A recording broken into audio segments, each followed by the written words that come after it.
It has been a week since we called for a community quarantine and in its enhanced form in Metro Manila and various parts of the zone.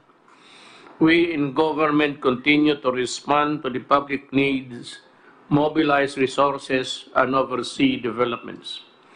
We are also addressing the COVID-19 pandemic challenges confronting our nation.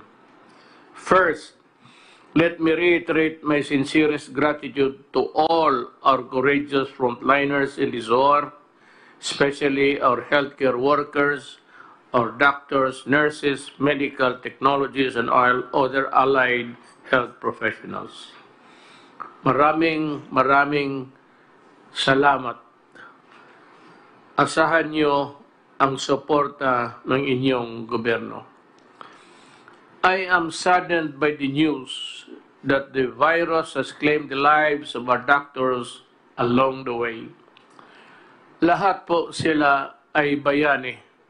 And not only that, talagang bumilib ako. Bihira akong sumasaludo ng tao.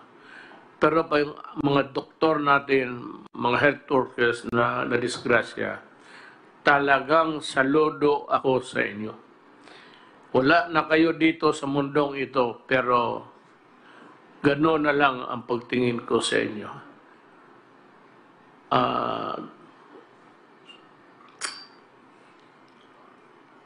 To the able officials and staff of the Interagency Task Force on Emerging Infectious Diseases, thank you for staying on top of the situation. To the brave men and women of the Armed Forces of the Philippines and the Philippine National Police, thank you as well for ensuring peace and order in these trying times.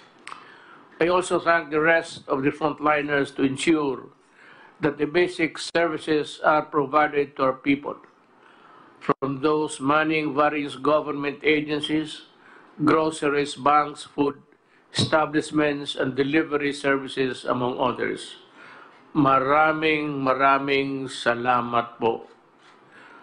To the gracious members of the private sector who are foregoing profit to elevate the suffering of our people, to the valiant volunteers who are bravely supplementing our frontliners, to the noble civil society organizations who are working tirelessly in calling for donations and performing charity work, thank you very much for your kindness, compassion, and generosity. I especially thank Congress for granting the Executive Department with the special powers through the Bayanihan to head as one act, to the Bayanihan to heal as one act, to effectively respond to the challenges caused by the COVID-19 global pandemic.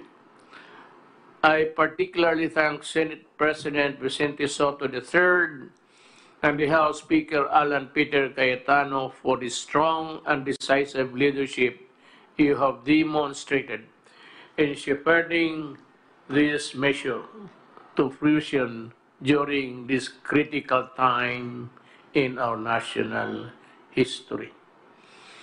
To the members of both houses of Congress who sponsored and voted for this measure, I express my sincerest gratitude to all of you for granting our most urgent requests. Finally, the Executive Department can decide, and act freely for the best interest of the Filipino people during this health crisis. The Department of National Defense and the Department of Interior and Local Government, along with the Armed Forces of the Philippines and the Philippine National Police, are now ramping up the implementation of the National Action Plan, or NAP, as we speak, to reinforce the efforts of the Department of Health in containing COVID-19. Alam mo, tatlo lang yun sila. Department of National Defense, Department of Health, Department of yung kay Rolly, DSWD, and the DILG. One of the most important departments that are now in action. Reports on our progress of the National Action Plan will be given regularly by the Secretary of National Defense, serving as the National Action Plan Chair, with the Secretary of Interior and Local Government as Vice Chair. To the Filipino people, rest assured that your entire government is working hand in hand to safeguard your health, safety, and well-being in the face of threat posed by COVID-19.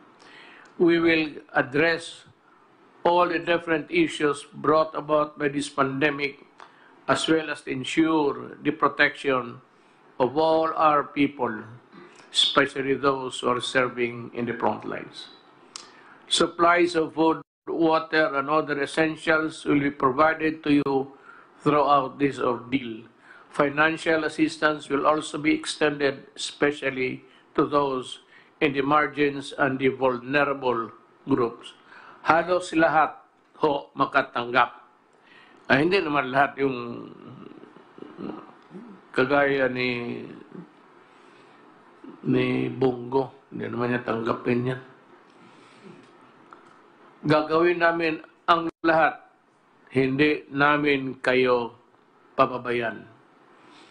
I now call on every Filipino to participate in this war by following the guidelines and set the national government and your local officials. Nothing is more important than your cooperation. I repeat, stay home, huwag matigas ang ulo. The outcome of this war depends largely on you as well. I also call on relevant agencies to ensure the speedy delivery of basic medical supplies and equipments to health facilities.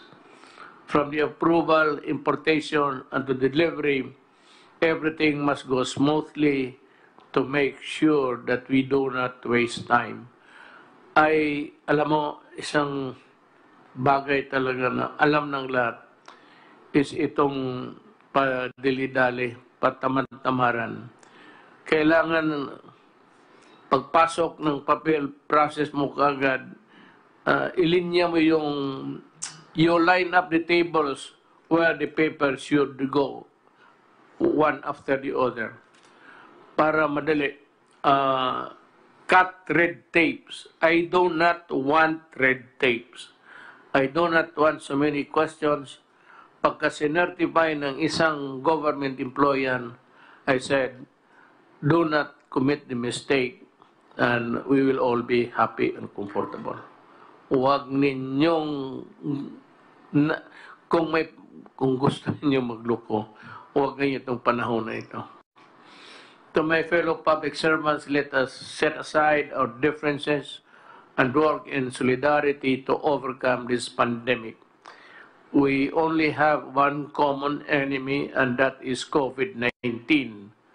Our transparency, integrity, accountability, and responsiveness are needed, and I expect all of you to exercise all these in safeguarding our fellow Filipinos. As President, I assure the public that the government will be on top of this situation at all times. We will not leave anyone behind. Sabay-sabay natin labanan ang COVID-19 para sa kabutihan ng lahat. I ask the entire country for your patience, understanding, and utmost cooperation. With your support, I am confident that we will emerge triumphant.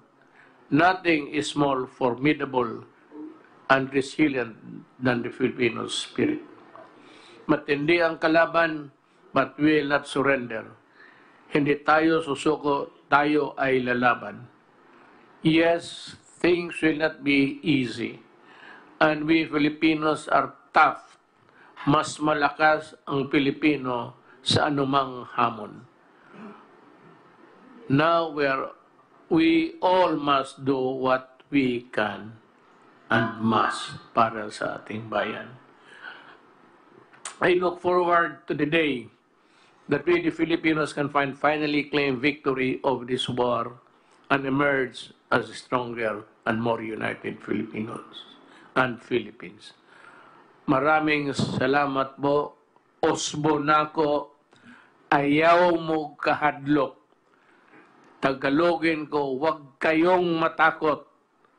Nandito yung gobyerno ninyo para kayo pagsilbihan. At totoong pagsilbihan. Salamat.